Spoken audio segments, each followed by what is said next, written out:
जय श्रीमन्नारायण, जय श्रीमन्नारायण, जय श्रीमन्नारायण, जय श्रीमन्नारायण, जय श्रीमन्नारायण। लोकाभिरामं रणरङ्गधीरं राजीवनेत्रं रघुवंशनाथं कारुण्यरूपं करुणाकरन्तं श्रीरामचन्द्रं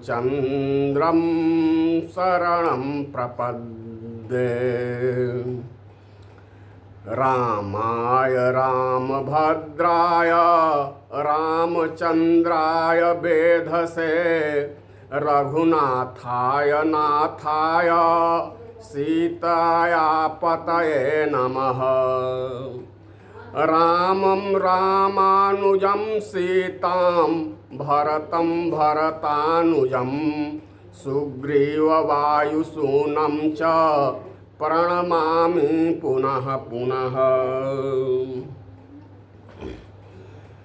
मनोजवं मारुततुल्यवेगं जितेन्द्रियं बुद्धिमतां वरिष्ठं। मनोजवं मारुततुल्यवेगं जितेन्द्रियं बुद्धिमतां वरिष्ठम्।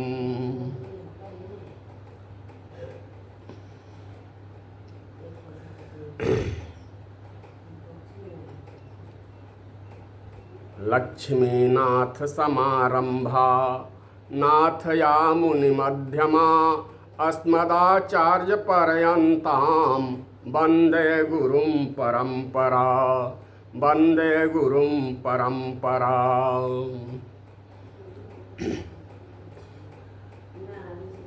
चैत मास की मंगलमय बेला में सुप्रभात में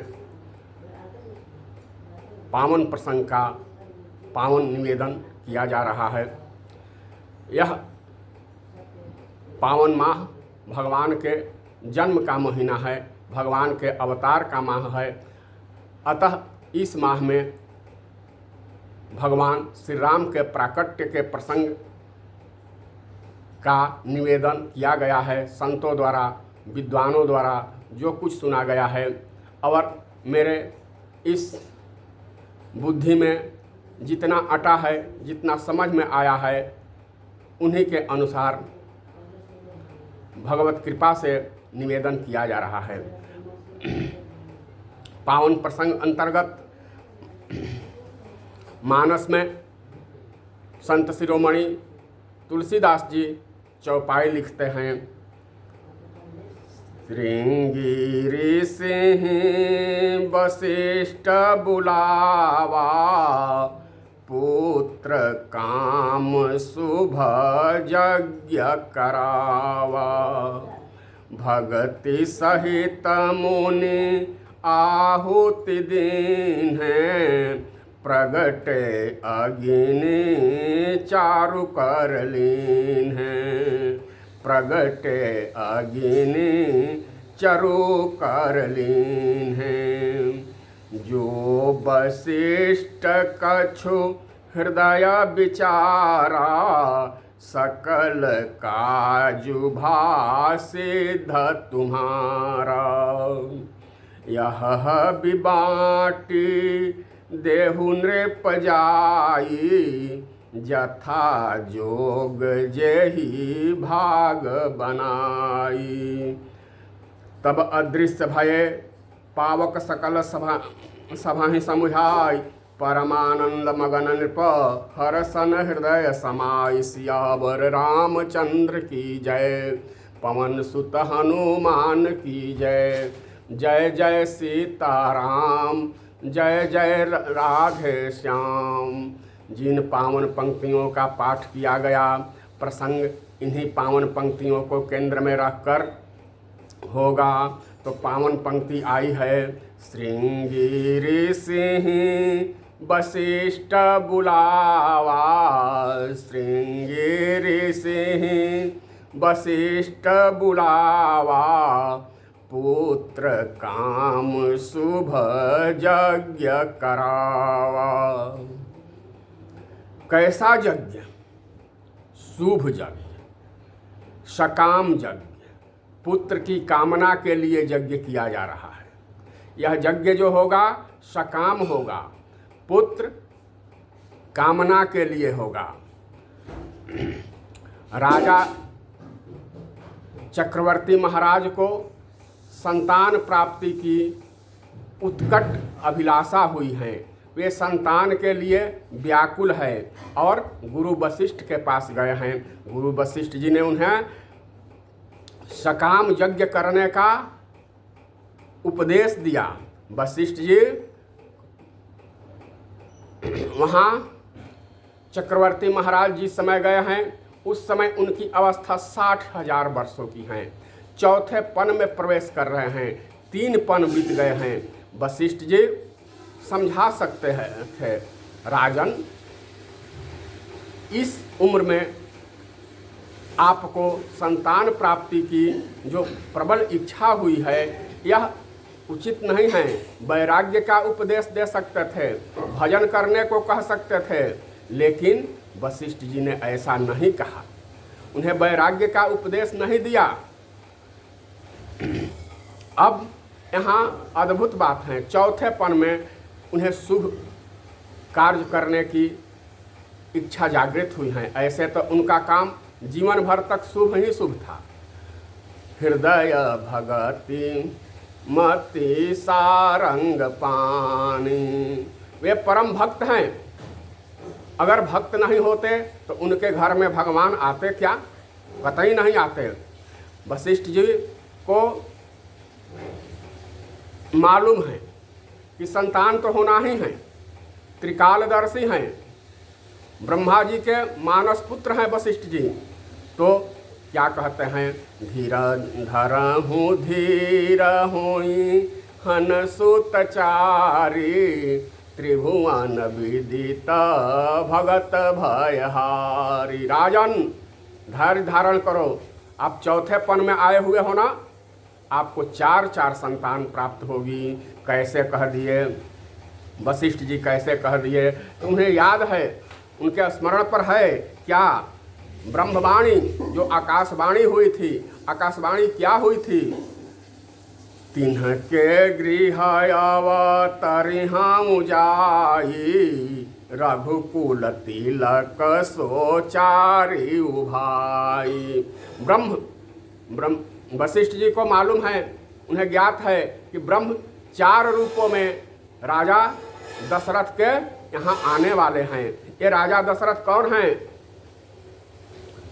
मनु, वशिष्ठ जी को मनु और शत्रुपा के तपस्या का भी ज्ञान है। और जब दशरथ जी मनु और शत्रुपा के रूप में थे तब जो ब्रह्मवाणी हुई थी, जो उन्हें वरदान प्राप्त हुआ था, सारी इतिहास ज्ञात है वशिष्ठ जी को।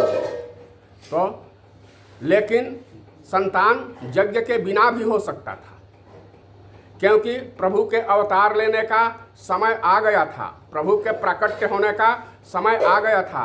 संतान तो बिना यज्ञ को भी हो सकता था, लेकिन यदि बिना यज्ञ के संतान हो जाता, उन्हें पुत्र प्राप्ति हो जाती, तो शायद बाबा बक्सर वाले बाबा को राम लक्ष्मण को नहीं देते। यज्ञ यह सकाम यज्ञ है, और विश्वामित्र बाबा जो यज्ञ कर रहे हैं या जो यज्ञ करेंगे इसके बाद वह निष्काम होगा। मतलब आशय यह है कि हमें सकामता से निष्कामता की ओर प्रवेश करनी चाहिए। तो श्रृंगी ऋषि वशिष्ठ बुलावा, पुत्र काम शुभ यज्ञ करावा। यज्ञ तो मेघनाथ भी कर रहा है, मेघनाथ भी यज्ञ करता था। विभीषण जी ने जाकर भगवान से निवेदन किया, विभीषण जी जाकर भगवान से निवेदन किए, क्या प्रभु मेघनाथ यज्ञ कर रहा है। भगवान पूछने लगे, आश्चर्य हुआ, भगवान को आश्चर्य हुआ कि अब राक्षस लोग भी यज्ञ करने लगे, क्या लंका के निवासियों का, क्या राक्षसों का विचार बदल गया क्या? वे तो यज्ञ को नष्ट करते थे, उनका स्वभाव ही था यज्ञ को नष्ट कर देना। द्विज भोजन मख होम सराधा, द्विज भोजन मख होम सराधा, सब कै जाई करहूँ तुम बाधा। यह रावण का आदेश था, अपने अनुचरों से यह अनुचरों को आदेशित कर दिया था कि जहाँ यज्ञ हो वहाँ जा कर के बाधा डालो। जग जेहि देश धेनु द्विज पावहीं, जेहि देश धेनुनि द्विज पावहीं, नगर गांव पुर आग लगावहीं। उन राक्षसों का काम था कि जिस जिस जगह पर, जिस जिस देश में धेन गाय ब्राह्मण हो और ब्राह्मणों का आश्रम हो, वहाँ जाइए, और चाहे वह नगर हो गांव हो, उसको उजाड़ दीजिए, आग लगा दीजिए। तो जेहि देश धेनु द्विज पावहीं, नगर गांव पुर आग लगावहीं। और क्या, और उन लोगों का स्वभाव क्या था, कर्म क्या था? त जप जोग विरागा, तप मख भागा, श्रवण सुनाई दस सीसा, आपुनि उठि धावहीं, रहे न पावहीं, धरि सब घालहीं खीसा। रावण जप जोग वैराग्य जहाँ होता था और उसके कानों में पड़ती थी कि यहाँ सुनाई देता था, उन्हें किसी माध्यम से मालूम हो जाता था कि यहाँ यज्ञ हो रहा है, यहाँ योग हो रहा है, यहाँ वैराग्य की साधना की जा रही है, तुरंत अपने आप दौड़ पड़ता था और अपने अनुचरों को भी आदेश देता था और यज्ञ को नष्ट कर देता था। आज क्या हो गया है? प्रभु पूछते हैं विभीषण जी से कि आज क्या हो गया है कि लंका के निशाचरों का, लंका के राक्षसों का विचार बदल गया है और यज्ञ कर रहा है। विभीषण जी ने निवेदन किया कि नहीं प्रभु, ऐसी बात कुछ नहीं है। तो क्या? तो मेघनाद मख करई अपावन, मेघनाद मख करई अपावन। वह जो यज्ञ कर रहा है अपावन यज्ञ कर रहा है, अपवित्र यज्ञ कर रहा है। क्यों? उसका उद्देश्य क्या है? खल मायावी देव सतावन, खल मायावी देव सतावन। वह दुष्ट खल मायावी है और देवताओं को सताने के लिए, देवताओं को पीड़ा देने के लिए, देवताओं को कष्ट देने के लिए यज्ञ कर रहा है। लेकिन यहाँ पुत्र काम शुभ यज्ञ करावा, पुत्र काम शुभ यज्ञ करावा। यहाँ तो पुत्र की कामना से शुभ यज्ञ हो रहा है, परिणाम अग्निदेव प्रकट हो गए। सकल मनो जो वशिष्ठ कछु हृदय विचारा, जो वशिष्ठ कछु हृदय विचारा, सकल मनोरथ सिद्ध तुम्हारा, सकल मनोरथ सिद्ध तुम्हारा।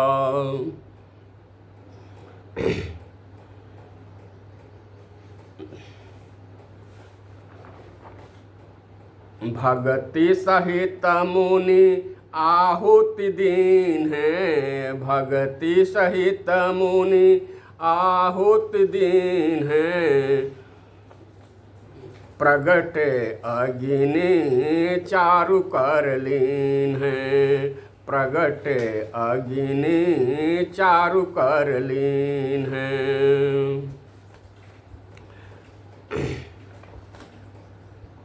तो जय भक्ति के साथ, भक्ति पूर्वक, अनुराग पूर्वक आहुति, यज्ञ में आहुतियाँ दी गई।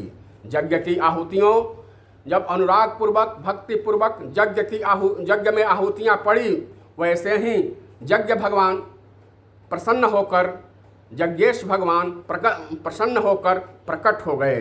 कैसे प्रकट हुए? प्रकट अग्नि चारु कर लीन है।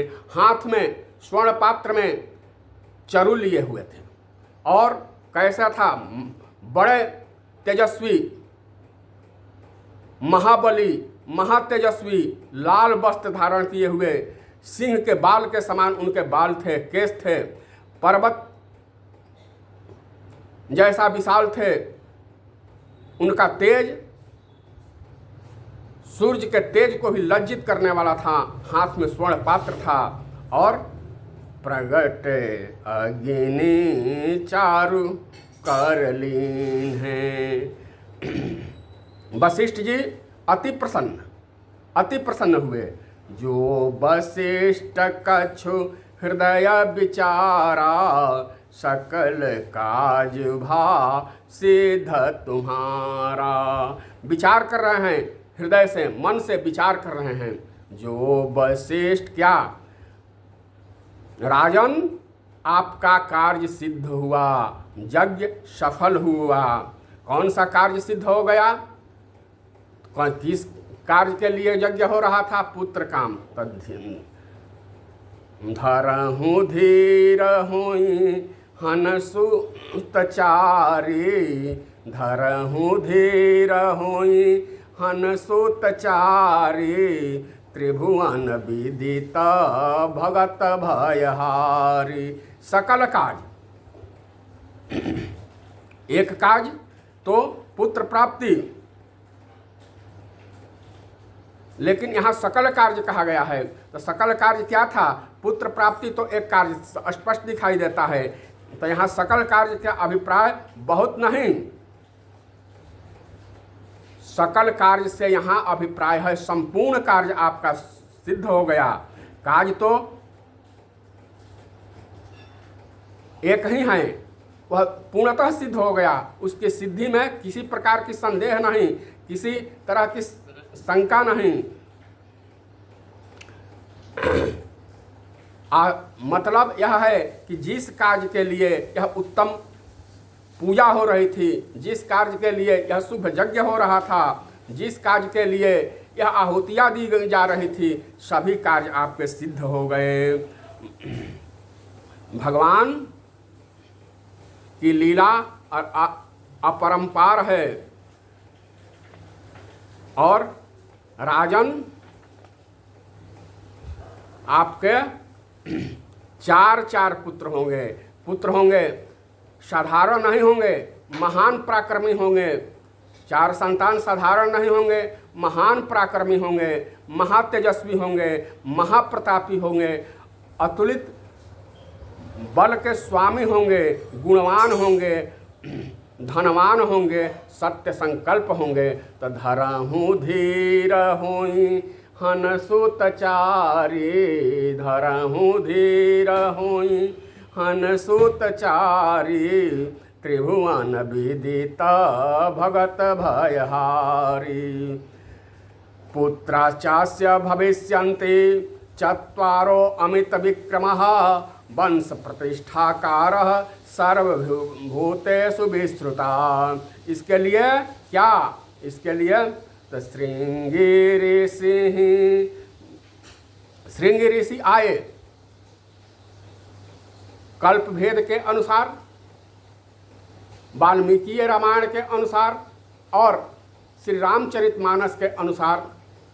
श्रृंगी ऋषि के आने के क्रम में थोड़ी सी भिन्नता है, लेकिन धन्य है संत शिरोमणि तुलसीदास जी सबका सम्मान करते हुए लिखते हैं। श्रृंगी ऋषि वशिष्ठ बुलावा, श्रृंगी ऋषि वशिष्ठ बुलावा, पुत्र काम शुभ यज्ञ करावा। वशिष्ठ जी द्वारा श्रृंगी ऋषि को बुलाया गया इस यज्ञ के लिए। वे विशेषज्ञ है। जैसे ही वशिष्ठ जी ने राजन से कहा, चक्रवर्ती महाराज से कहा कि इसके संतान के लिए आपको यज्ञ करना होगा, तो चक्रवर्ती महाराज ने तुरंत निवेदन किया कि यज्ञ प्रारंभ किया जाए, गुरुदेव इसमें विलंब न हो। तो समझाते हुए वशिष्ठ जी ने कहा कि इस यज्ञ का विशेषज्ञ मैं नहीं हूँ, इसके लिए श्रृंगी ऋषि को बुलाना पड़ेगा। तो श्रृंगी ऋषि आए और यज्ञ संपन्न हुआ। यज्ञाचार्य श्रृंगी ऋषि को बनाया गया, विधि पूर्वक यज्ञ संपन्न हुआ और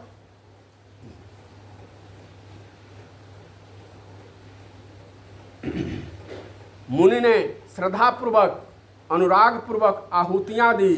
आहुति के फलस्वरूप यज्ञेश भगवान प्रकट हुए। भगति सहित मुनि आय सुदी आहुति दीन्हि, भगति सहित मुनि आय सुदीन्हि, प्रगट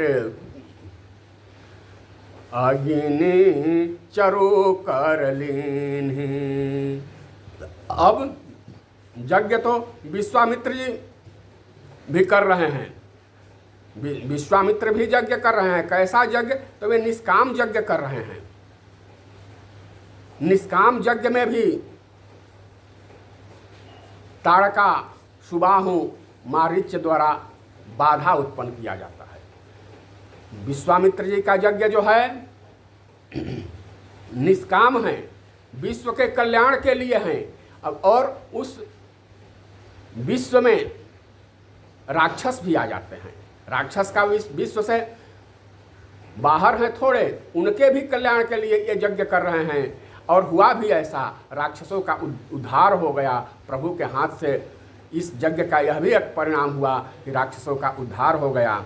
विश्वामित्र जी यज्ञ करते हैं। कैसा यज्ञ? तो निष्काम यज्ञ, उसमें भी ताड़का, सुबाहु, मारीच का मारीच द्वारा बाधा उत्पन्न किया जा रहा है। लेकिन यहाँ सकाम यज्ञ है। सकाम यज्ञ श्रृंगी ऋषि के नेतृत्व में हुआ, यज्ञ सफल रहा। जहाँ भगवान के लिए ही यज्ञ किया जा रहा हो, वह यज्ञ कैसे न सफल होगा। और कहे वशिष्ठ जी ने कहा, धरहूँ धीर हुई हन सुतचारी, त्रिभुवन विदित भगत भयहारी। कैसा पुत्र होगा? भक्तों के भय का हरण करने वाला होगा। चक्रवर्ती महाराज, आपके पुत्र साधारण नहीं होंगे, भक्तों के भय को हरण करने वाले होंगे। अब यहाँ विचार किया जाए कि जो चक्रवर्ती महाराज यहाँ आए हैं, ये क्या साधारण भक्त हैं? हृदय भगति मति सारंग पानी, हृदय भगति मति सारंग पानी। इतने बड़े बड़े भक्त हैं और कह रहे हैं। और विश्वामित्र बाबा भी साधारण भक्त नहीं हैं, वे भी विश्वामित्र महामुनि ज्ञानी, बसहि सदा शुभ आश्रम जानी, बसहि सदा शुभ आश्रम जानी। और विश्वामित्र बाबा साधारण भक्त नहीं हैं, महाज्ञानी हैं, महान भक्त हैं। और उन्हें भी राक्षसों से, निशाचरों से भय है। तो भय का हरण करने वाले भगत भयहारी के पास आए हैं। अगर यज्ञ के प्रसाद के रूप में भगवान का अवतार नहीं हुआ रहता तो शायद वे राम लक्ष्मण को, दो भाइयों को विश्वामित्र बाबा के पास नहीं भेजते। लेकिन यहाँ तो यही बात वशिष्ठ जी ने वहाँ समझाया कि यज्ञ भगवान की कृपा से यज्ञ से आपको 4 संतान हुए हैं, तो 2 को देने में कृपणाई क्यों? इतने बड़े भक्त हैं, कह रहे हैं कि निशाचरों से उन्हें भय हो रहा है। यहीं से भविष्यवाणी सिद्ध होती है। क्या भविष्यवाणी? भविष्यवाणी सिद्ध होती हैं, सार्थक होती हैं। यज्ञ हुआ और यज्ञ के कृपा से 4 पुत्र हुए। महात्मा जी जो मांगने आए हैं तो केवल 2 पुत्र को मांगने आए हैं, 4 पाया है, 2 को देने में कृपणता क्यों? त्रिभुवन विदित भवगत भयहारी, त्रिभुवन विदित भगत भयहारी। त्रिभुवन विदित की लीला यहीं से प्रारंभ हो जाती हैं। त्रिभुवन में वे विदित कैसे होंगे? तीनों लोकों में वे विख्यात कैसे होंगे? जब अयोध्या से बाहर जाएंगे तभी न वे तीनों लोकों में विख्यात होंगे। कि अयोध्या की सीमाओं में सिमट कर रह जाएंगे तो तीनों लोकों में उन्हें कौन जानेगा? तो त्रिभुवन विदित भगत भयहारी। और इस बात को वशिष्ठ जी ने बहुत पहले कह दिया है, जब भगवान का अवतार नहीं हुआ है तभी वशिष्ठ बाबा कह दिए हैं। अर्थात आगे चलकर उनकी भविष्यवाणी यहाँ सिद्ध होती हैं, सार्थक होती हैं। यहीं से जब अयोध्या से बाहर जाएंगे तो त्रिभुवन विदित हो ही जाएंगे। अब भक्तों के भय का हरण हो ही जाएगा। जनक जी भी साधारण भक्त नहीं हैं। 12 भागवत भक्तों में जनक जी का भी नाम आता है। तो भगवान के 12 भक्त जो हैं उसमें जनक जी का भी नाम आता है। तो त्रिभुवन विदित भगत भयहारी, त्रिभुवन विदित भगत भयहारी।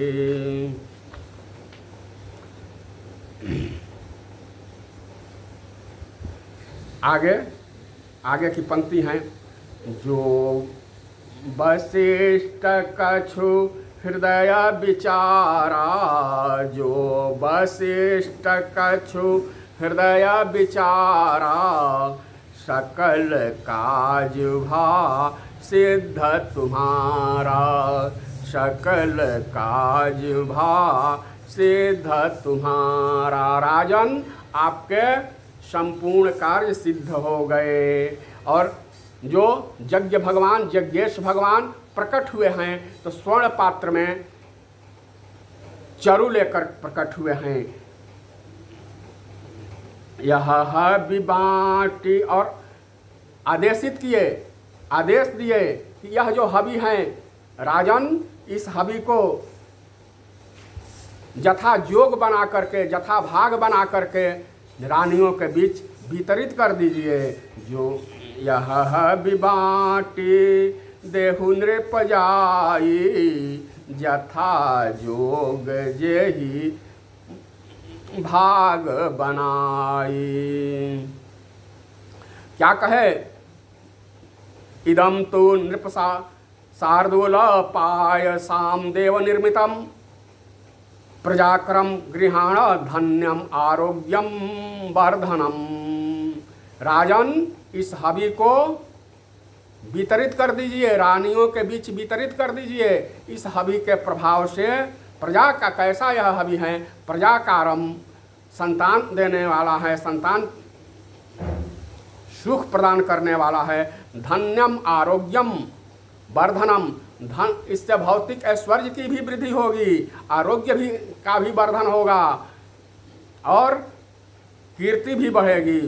तो भगति सहित मुनि आहुति दीन्हि, प्रगटे अग्नि चरु कर लीन है।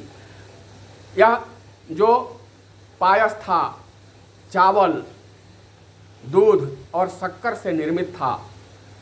यह पायस या खीर